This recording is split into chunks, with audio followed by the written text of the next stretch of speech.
All right, now we're live. Okay. Yeah. And we have to introduce ourselves. Oh. Hey, you really want to get out of here. Although your Um, enthusiasm I is know. appreciated. So welcome back to everybody to House Energy and Digital Infrastructure. It's Thursday, February 13th. I am Representative Kathleen James from Bennington 4. Go this way. Laura Spilling, Women Grant Flexner, Chittenden 13, Burlington. Territory, Washington 2. Christopher Howland, Rutland 4. Michael Southworth, Caledonia too. Chris Morrow, Wyndham, Windsor, Bennington. Scott Campbell, St. John's Caledonia Ethics. Jack Locker, Committee Assistant. All right, folks in the room, who do we have? Maria Royal, Legislative Council. Rob Fish, Deputy Director of the Vermont Community Broadband Board. Gwen Zakoff, lobbyist for the VCP. Great. And May I actually add an attribution? So Yes. just for the record. Oh, thank you. So I'm also one of 5 board members for the Vermont Communications Community Broadband Board. Thank you for that, Rep. Sebelius. Yes. Okay, and we have Representative Richard Bailey from having a senior moment. Memorial too. Memorial too. Sorry. Okay, for the record. I'm Christine Hultquist. I stubbornly use she, her pronouns, and I'm the Executive Director of the Vermont Community Broadband Board. Thank you for having us today. We'll speak to H11, H121. We'll talk about budget requests and address some of the department corrections, Wi-Fi issues that we've been involved with. Super. Thank you for agreeing to discuss the triple play. So that's great. Okay. So we're starting with H11, I assume? Yeah. Okay. So anyway, next slide. Starting with H11, correct? Yeah, right here. Okay. So in terms of H11, the Broadband Consumer Protection Act, the VCB board supports the legislation in a couple areas. And the suggestions for inclusion in H11, one of the things our board feels very strongly about is performance monitoring and reporting. And we'll show you a slide on that. We truly believe that broadband has become as important as electricity, and we need to monitor and report just like electricity. And the capability exists for the providers to do this. And we're certainly, with our grantees, requiring that. Also, I want to talk about data caps and throttling, and I want to distinguish between fixed wireless and mobile wireless on this one. Because when you're on your phone traveling, that's what's called mobile wireless. But when you're in your home working, that's fixed wireless. So when we talk about data caps, we're specifically addressing the fixed wireless issue, which is what Act 71 has asked us to focus on. So, suggestions for further evaluation: who should receive, evaluate, mitigate consumer complaints?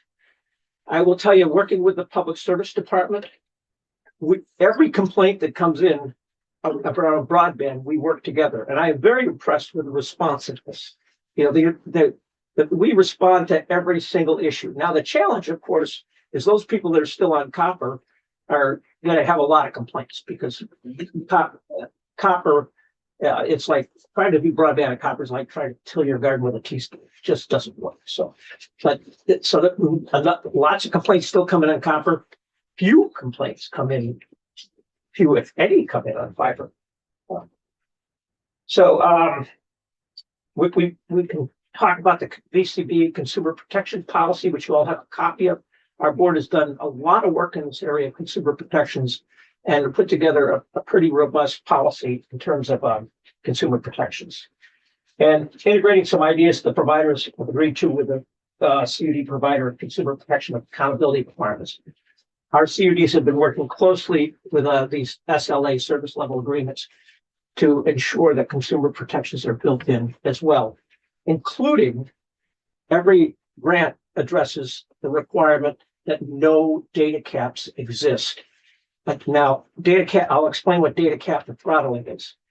There's a practice that exists. It's slowly going away, but it still exists, where a provider will, once you sign up for a plan, and once you get over a certain amount of usage in a month, It's like, it's like you, if I relate it to your earlier discussion, fuel oil, you know, when you've used X number of gallons, then we're only gonna give you a little bit after that. So this whole throttling thing is when you've used, for example, 30 gigabits in a month, now we're gonna slow you down to a crawl, which is very impractical for the world we're living in today. So we do not allow data caps in our agreements with our partners. Does that go for any partner, right? So for example, down in my neck of the wood, I'm thinking of Consolidated Southern Vermont CUD. So that would have been written into the That's written contract. into the there. agreement. If that makes. So some of the elements of the board's consumer protection policy is we assure and measure network reliability. And I'll show you how we're doing that moving forward. High quality customer service, making sure they're robust customer complaint procedures, assuring what they get for it, assuring the network performing. We actually have design standards to ensure that the network is built correctly. And then longer term, we have monitoring to ensure it's kept correctly. Best practices for outage response, call taking, bill payment, and assessing the customer complaints through just industry standard practices. When I talk about these measures, we have what are called key performance indicators that we review every month with every provider, every grantee, to ensure that those KPIs are trending in a positive direction. So we look at things like how many customers are getting hooked up, you know, what their performance is. So we review this every month with our providers.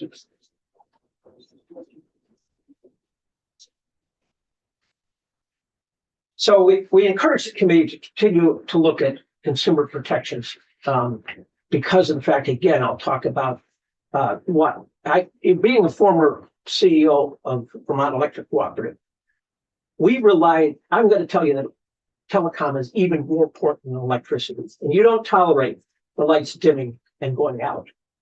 And the reason I say that is because when Hurricane Sandy was coming up the coast, we were in a call with the federal government, and they said, prepare for a telecommunications blackout. Well, our utilities are so dependent on telecom for restoration of power through what are called our system control and data acquisition systems that I looked around the room and my staff's face turned white because this would be a really bad thing. Now we had 3 fiber feeds and we lost 2 of them, but we still had 1. But it gets to the critical importance of telecommunications in our everyday lives. And our regulations have not caught up to that. That's what we really appreciate the work you're doing. Rep. Campbell? Question about that. So the telecom or the fiber that electric utilities rely on, is that to what extent is that a separate network, or is it integrated really with the entire network? It's a separate network. They call it a single purpose network that the utilities, but it can be done on the same fiber. But the way that it's done is through what they call multiplexing, splitting of the signals. For the most part, it's on separate fiber. So when the Fed said prepare for telecom to go out, they were talking about the commercial network, not this utility network. Yeah, we're going to talk about the utility network as well. So the idea that when a storm gets so major, and you don't have redundant feeds, it could have been a disaster. Luckily, our utility had 3 fiber feeds coming from geographically different directions. Yeah, that's what good utility practice is. And I'm sure, I don't know, I'm sure GMP and Belleville have practicing with us in terms of network management.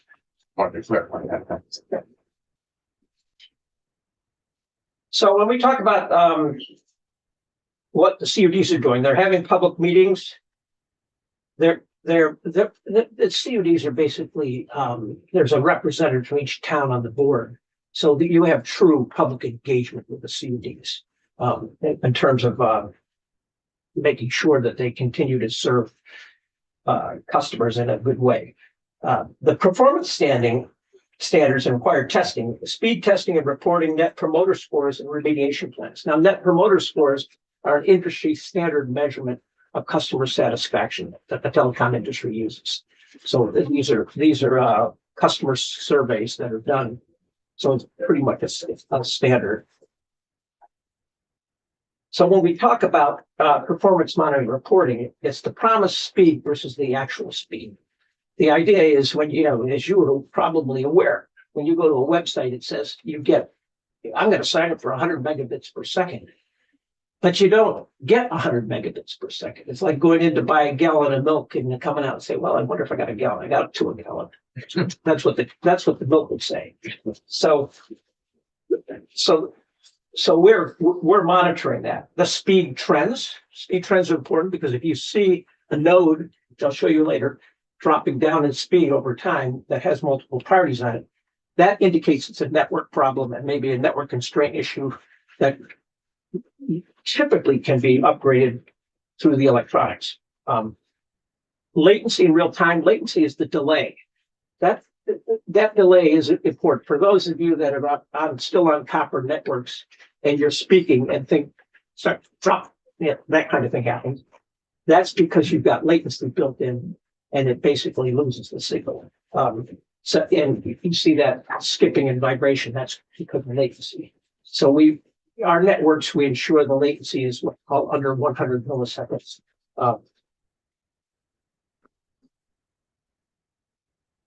And then the customer satisfaction. So this next slide, I want to talk a little bit about the, I'm going to actually say that first. So we're in the process of working, put this together now, and we're pretty close to completion. We're working with IBM and Ookla. So anybody here, raise your hand if you're familiar, have done an Ookla speed test. Yeah. So a few people anyway.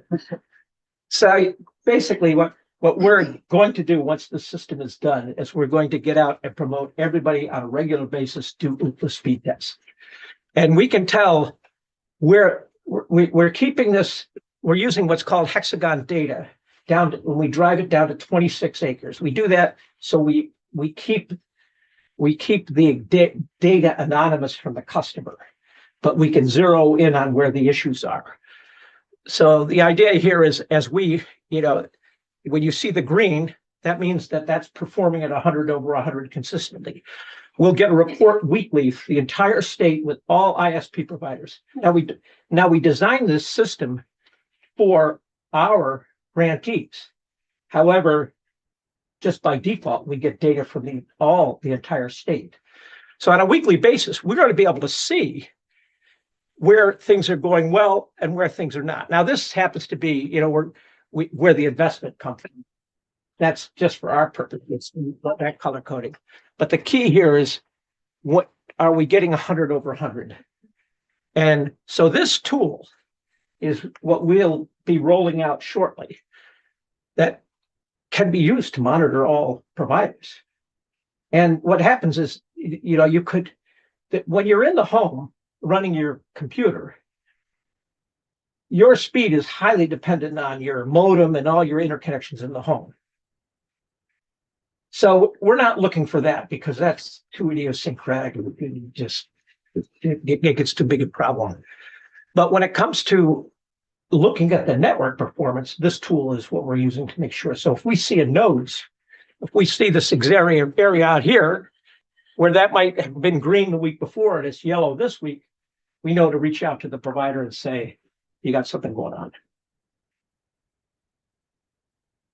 It doesn't look like Vermont. It's not. Oh. Okay. Yeah, you should know we're partnering with South Carolina. South Carolina has this is a pictorial they gave me for this. Yes, I'm sure you saw me tilting my head. I was like, I did not recognize. No, I'm sorry. I should have said that at that. This is we're partnering with South Carolina. We're the two states that are developing this technology together. Yeah. Is this going to be a public facing information? Public facing. So I apologize, this is probably not the right time for this question, but just in general, I think it would be important to think about, and maybe you can talk about Christine, and maybe when Hunter comes up from the department, who is subject to the policies of the VCBB, because it's not everyone, and who does the public service department have, any kind of regulatory authority over, and then maybe from Hunter also, who is not subject to any oversight. Yeah, I think that's a really good question to address here, because right now, we have authority for probably, I don't know, I'm not gonna even guess enough. We're only working with the CUDs and the ARPA grants right now. With our CUDs represent 93% of the underserved addresses in the state, but they doesn't represent the higher density areas that are already served. So that's, we're only addressing essentially rural areas that are under and unserved today. And Christine, just to add on that, so it's just our grantees that have received construction grant funding. So that would be the CUDs, including the CUDs that have partnered with Consolidated or WCD2. So they have agreed to follow these standards in those areas. So we're using this to monitor our grantees, but it has the capability to report on all ISPs in the state. We haven't crossed that bridge yet of whether we should report on all ISPs for the state, but we're going to have the data weekly. And it'd be interesting to see how this all turns out. I'd be happy for you to tell us to report on everybody in the state. So you're saying you could report them? And by default, we're going to have to blank them out. That's why part of the software isn't ready yet. We have to identify the areas and set up the software. So we aren't reporting on non-grants.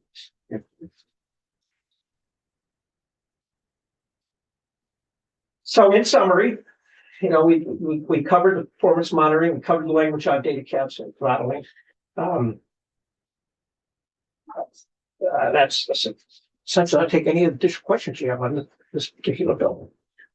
Did you have any specific, maybe, suggested language or, looking at the actual language in the bill and No, we haven't done that yet. okay. Yeah. We can. Representative Howland? Kind of confused. Why doesn't this all fall into the Public Utilities Commission when we're talking about measuring these types of things? Well, our charter has been set by Act 71, which was to get to the under and unserved addresses of the state. We don't have any, our authority comes from the strings we tie to the grants that we issued. So if you look at, we've got approximately $540 million of grant funds, and we've issued somewhere around over 250 million of that. When we issue a grant, you want the money, you have to comply with these standards. But we don't have any regulatory. But if they don't comply, you don't get the money back. We've already invested the money in extending the lines, if you will. Well, we do have the authority to take back the network if they don't comply. So we can Take back the operation. We can take back the operation of the network. Yeah. Yeah, there's also various payment provisions that you have to be in compliance for you to get your reimbursement for the expenses. For the record? For the record, I'm sorry, you are? Rob Fish, Deputy Director at the BCBB. Great, thank you. Representative Morrow? So just for clarity's sake, you guys have read this and support the bill Yes. as is? Yeah. And then, but then you're gonna, okay. If you have the bandwidth to send along some specific suggested language, that'd be great. Representative Dave? Yeah, Christina, it sounded like what you just told us is everything that's in this bill. What you're doing. Is that not true? But with all the Well, protections I'm and not- problems? Yeah, I think we need to do some language around how performance monitoring and reporting is done, but yes. Good job, Phil. So this is earmarked for not this is for Verizon and wherever else is basically what this is pointed at. No, No, once again, Rob Fish, Deputy Director. These policies that the board has put in place only apply to our grantees, to where we have provided construction funding. Like as Christine mentioned, it's tied to the provision of funding. There are many providers in the state that do fixed broadband that are not grantees, that are not covered by this. Good. So you're right. So we're covering some Still of is them, not all of broader them. than the VCB, right? Right. Right. You were right. I understood that correctly. Yeah, I think that, right, with, correct with with the very specific grantees from the Community Broadband Board are already performing in this Yes, way. And then there are many other providers that are not covered by the Vermont Community Broadband Bill that this bill would cover. Yeah. I think you got it. Okay. Alrighty, so we have you for, would you want to discuss H-121? And then we could maybe try to save some time at the end to talk about your budget request and the DOC, and then we won't need to get you. Well, we still need to get you back next week, but anyway, not on those things. Sure. Okay. So on H-121, the board has not taken a position on this. So we'll talk about what we're doing. Okay. We wish to remain engaged in those affordability discussions because that is a definite challenge. And I'll explain how those challenges affect trying to serve rural areas. So some of the suggestions for further evaluation are who determines eligibility for any affordability program that's set up.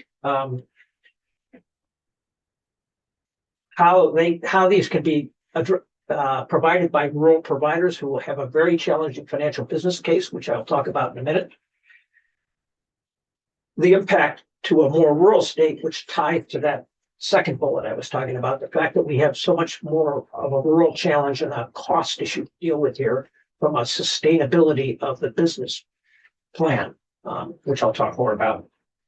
And the real summary here is we can't have rural subsidizing rural because what we're looking at, I'm going to get ahead of myself, but I'll address this further. First of all, I'll talk about our existing accountability policy for affordable broadband service. We promote affordability in the grant agreements, the CUDs in various in various applications of this affordability policy have different programs for providing lower rates for lower income folks. The construction and design must serve all addresses in the state, regardless of income. And this is with our upcoming funding that we're working on right now, the Broadband Equity Access and Employment Program.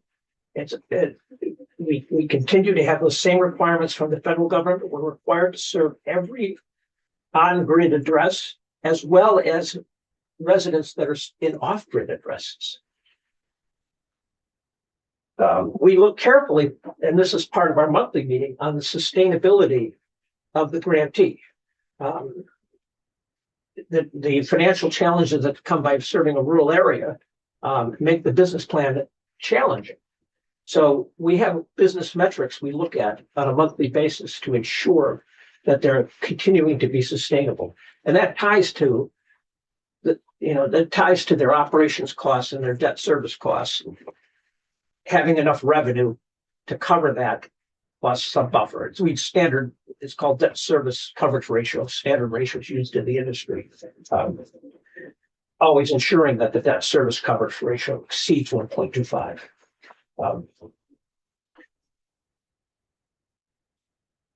And we're continuing to work with the grantees on their affordability practices. Well, let me talk about the rural affordability conundrum. If you look at trying to serve the Burlington metro area, it costs well under $2,000 a passing, well under to connect to those homes. When we started a couple of years ago, the cost to serve rural addresses was $7,500.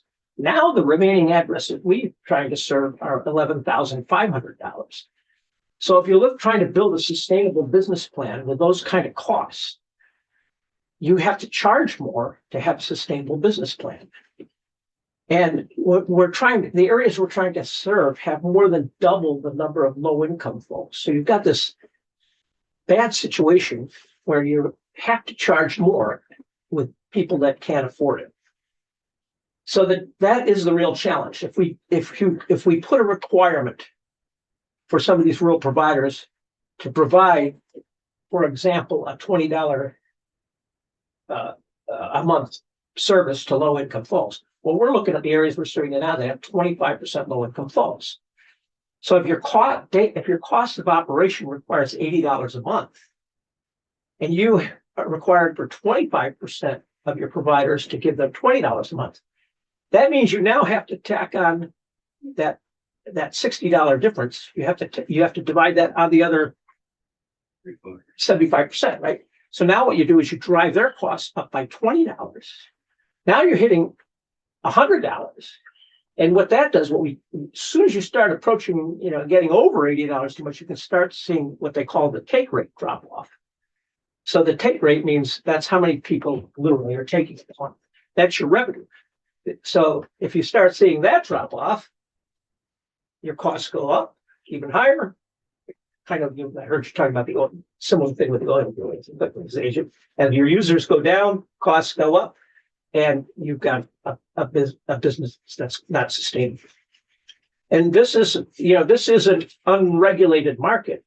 So these are the facts. We can't go into Chittenden County and ask for money. We have to make sure our business plans are sustainable. And we have to be very careful with how we address these rural areas. So that's why we talk about rural. We can't have rural subsidizing rural. Does that all make sense?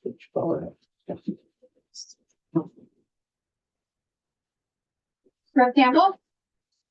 Or yes, we should have urban subsidizing rural. Maybe the way to fund something like this is just top of my head. I thought is some sort of a universal service fund fee on the commercial providers in rural and urban areas.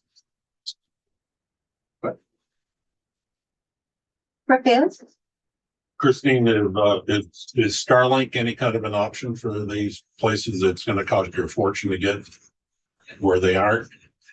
Well, there's a number of problems with Starlink. And if you go to the Starlink website, you'll see that it says it's not a solution for everybody because you need to have a clear sky, a clear view of the sky. And then the second problem with Starlink is it is limited in terms of capacity. In order to communicate with those satellites, they use essentially wireless. They use radio frequency, and radio frequency is limited in bandwidth. It's a physics formula. So the more users that go on there, the less quality of service they're going to have. So the feds, all of us, and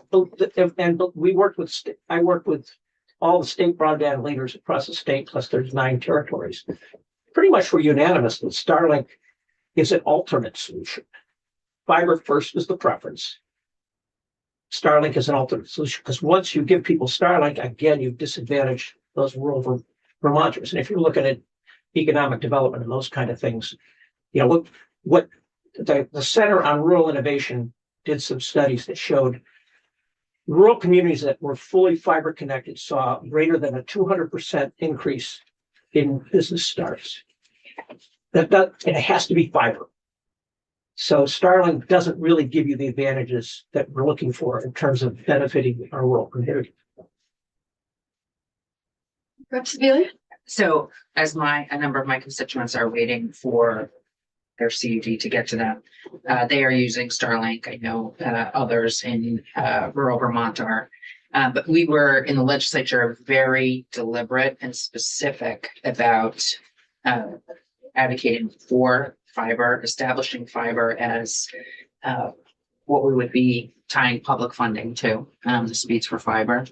And I would note also, there was significant desire, we heard testimony from a few folks in Vermont to ensure that we included Starlink as an option. And at that time, Starlink refused to testify on the record in support of the program or any kind of public funding, which I would just say I find to be immediately disqualifying. So, And by the way, for public funding. I was a Starlink user for 3 years until we had fiber, so I'm very experienced with Starlink. It's also expensive. It's also, oh, that's a great. $120 a month. Yeah, you just, yeah. Right.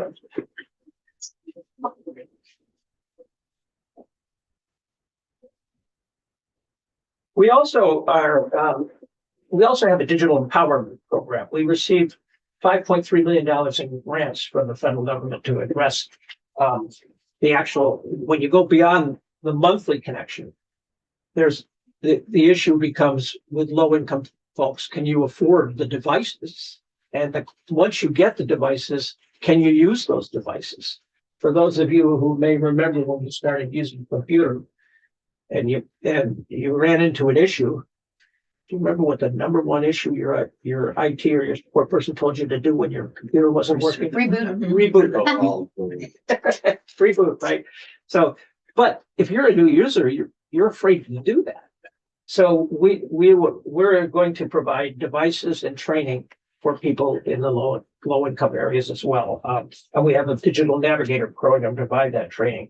And we're also doing a lot of work in workforce training to prepare people for the digital world. That's the digital economy.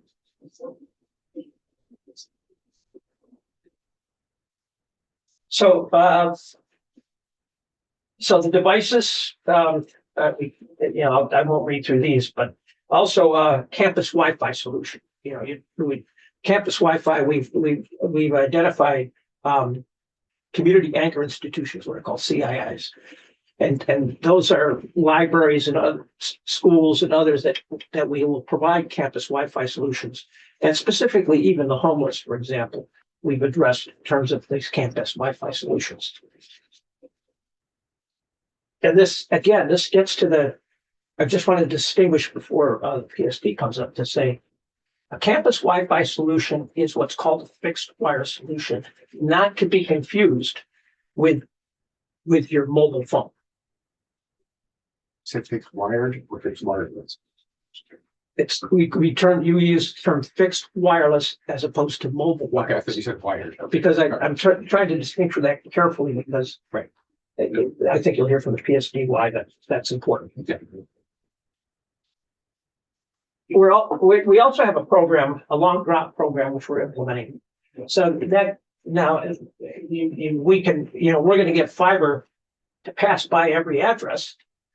But then the question becomes, how do I get connected, especially if I have an underground utilities running, 1,000 feet from the pole.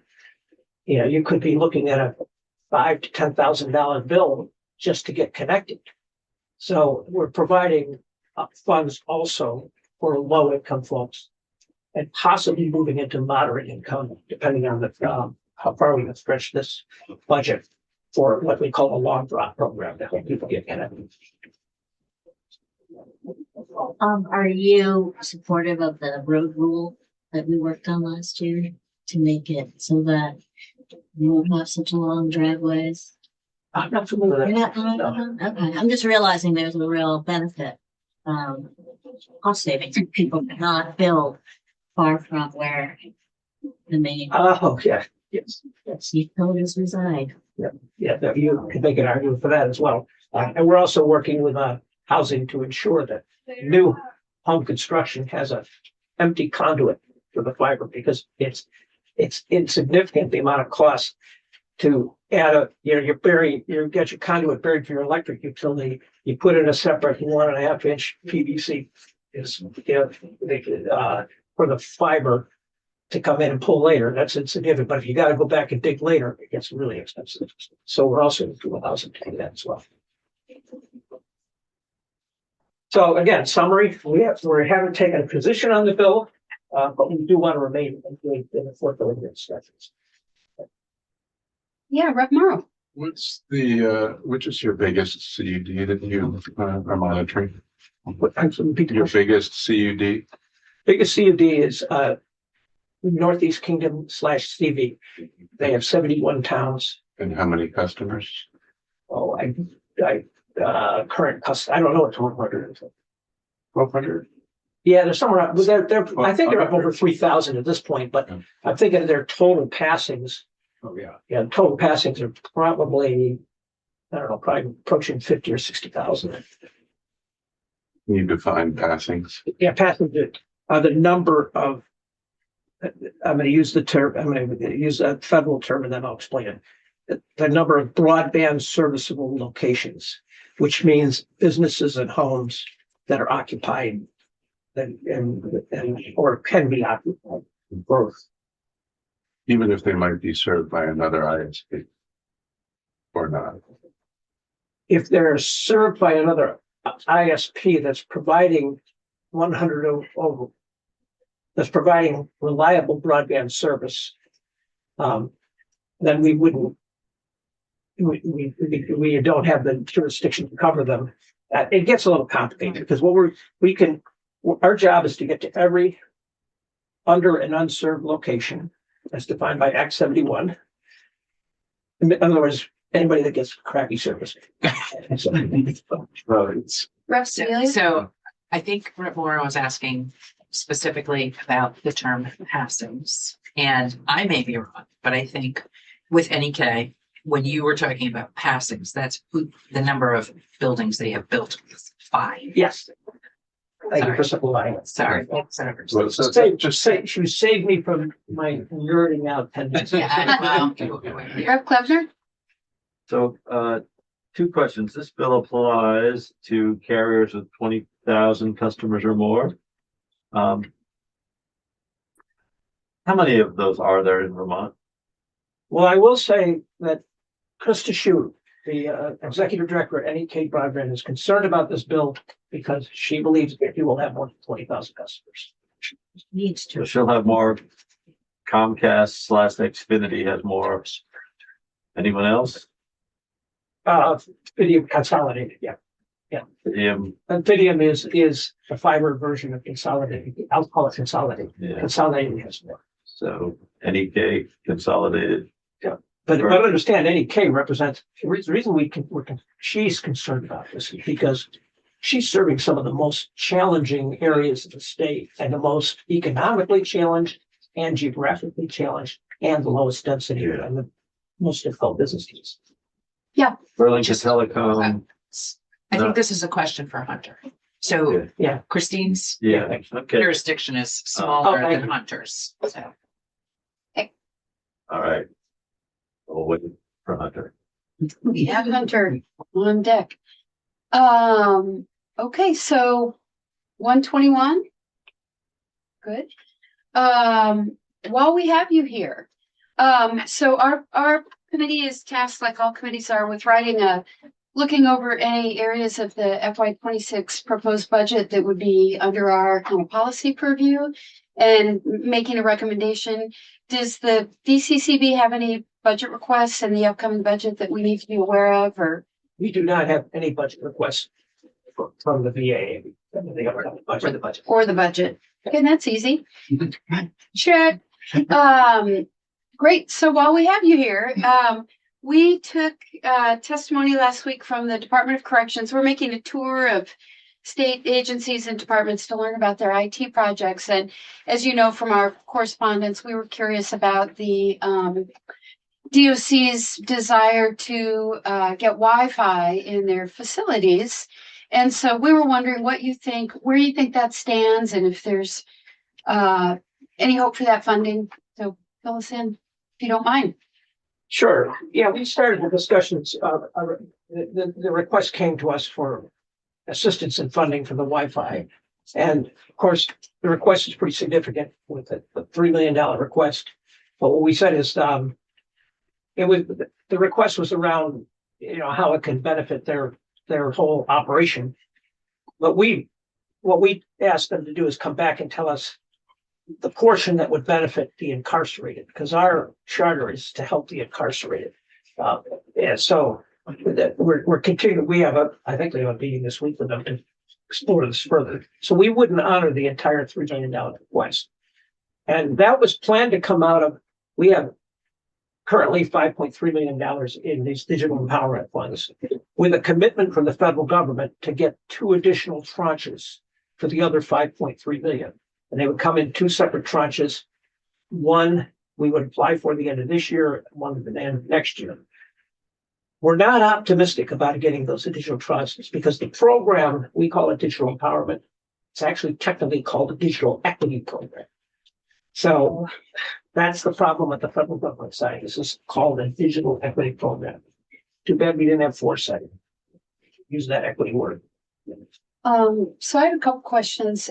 So to make sure I'm understanding, so if the $3 million request, part of it, whatever portion of it, that would more benefit their operations and their staff and their IT infrastructure, you don't have grant funding that part of it would be eligible for.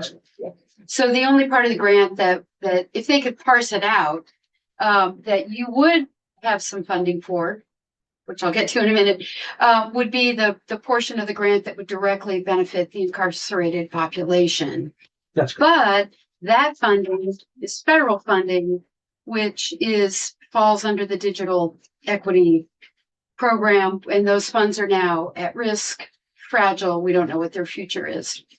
Yes. Good. And is there when folks come to you to ask for this money, is there like a formal grant application process with here's the grant form and it's due November 15th and we'll let you know by January? Or is it just a rolling conversation, or how does that work? Yeah, it goes into a formal grant application process, which then needs to be approved by the NTIA, the funding organization. Okay, so did DOC get you the materials they needed to be included last time around? No, that we didn't go through a formal grant application process. Okay, so it's been like a conversation with DOC. They haven't put in a formal. That's correct. Okay, and then I think what also you mentioned was that you're talking to them and you would include the incarcerated population portion of their request in your next formal plan that's going to be submitted this fall, but you're not optimistic about getting that money at all.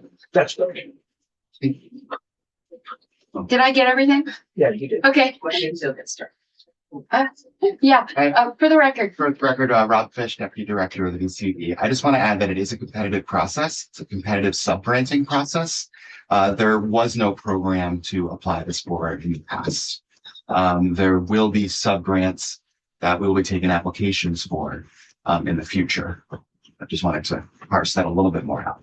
It's not a given that we can say that a portion of our funds are going to go to X, Y, and Z. There has to be a process. Yeah, there's a process. However, we have targeted in the incarcerated as an important population we're focused on.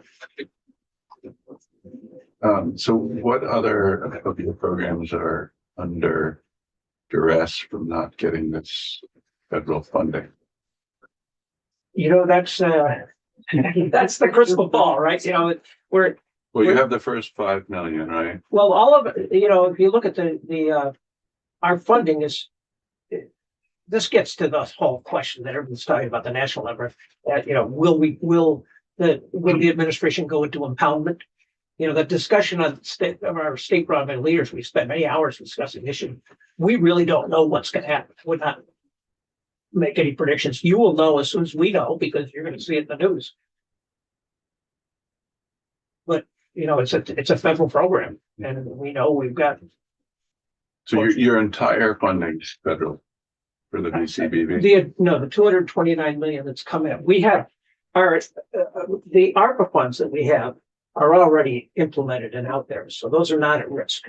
But what I'm specifically speaking to is the 229 million additional funds that we're looking at right now. Um, to back up a little bit on the data, you know, we're at about 60% of addresses in Vermont right now have access to fiber.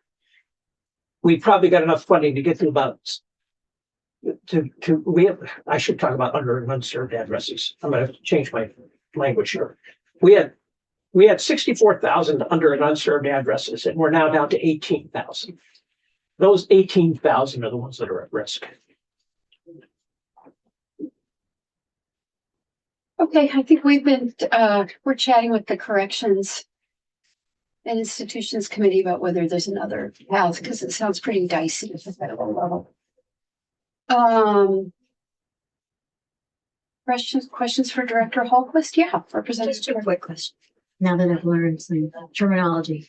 So when you say 18,000 addresses or passings? Passings. Hopefully passings and addresses are the same. But there's the question of the actual connection. Right. Yeah. Yeah, Wait a minute, I thought it was 18,000 you have yet to get to the passing stage. So there's 18,000 addresses that there is no per se cable out at the street. That's Yeah. correct. Yes. So they're not yet passing. They're not passings until the cable's there. Yes. So maybe the better term. So is it's address. underserved or non-served, non-serviceable. There you go. So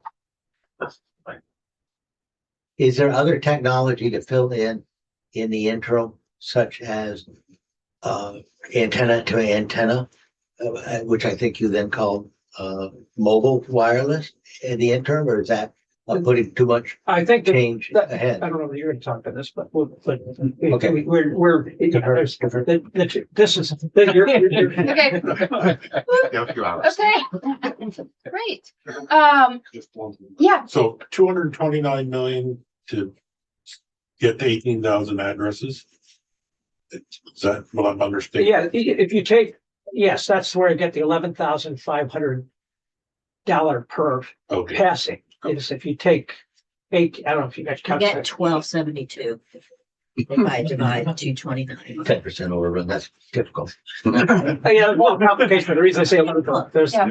We have a question from Representative Sabia. If Representative Bailey was finished. Yeah. No, Yeah. no. So, Christine, could you just generally describe the areas where we have unserved and underserved in Vermont? So, I mean, there's been a pattern of service over the years by for-profits. So can you talk about what are the areas that the VCBB typically is seeing investments have to be made in and why they're so expensive? Yeah, if you get into if anybody's driven the Northeast Kingdom and looking at the rural areas of the Northeast Kingdom, these are the areas typically throughout the state you'll find that aren't served today.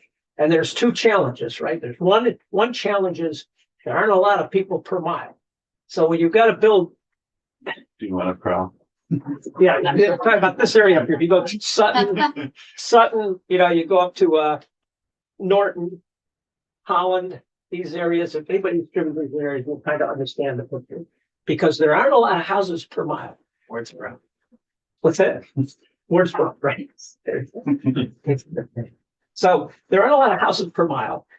And it still costs you the same. You still got to put the fiber up. The bulk of the cost is hanging the fiber on the street to get to those addresses. So if you're in, Burlington with 95 addresses per mile versus 3 or 4 up in Norton or Sutton, you still got to pay the same kind of money to get there.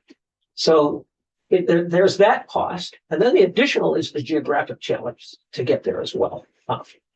So the addresses that are a lot less expensive to serve.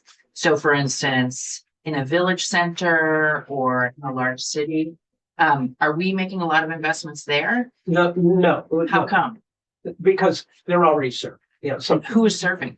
okay, the servant. If you look at the centers of the villages, the DPS will give you more specifics on this, but I'll give you some examples. For example, it's Comcast, it's obviously Burlington Telecom, It's Fidium now, Fidium, which is the fiber side of Consolidated. Because those areas are great revenue generators.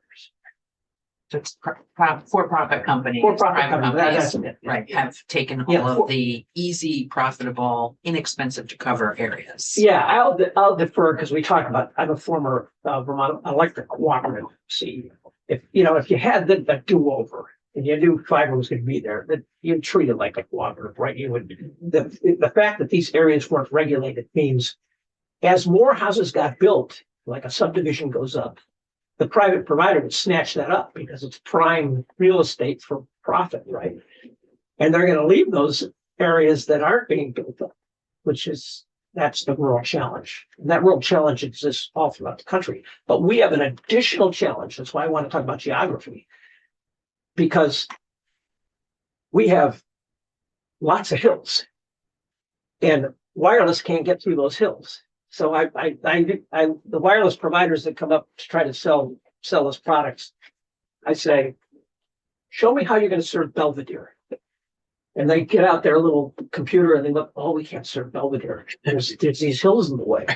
Yeah, no kidding. so that's we have that additional. If you're out in the Midwest, you could put up a wireless antenna, get a lot of bandwidth and go a long distance. But here we have these hills. And what's even makes worse, my daughter lives in South Lake Tahoe, so I was out there for a demo of their wireless. And their trees have needles on them. Ours have leaves. Leaves have moisture, which blocks the radio frequency.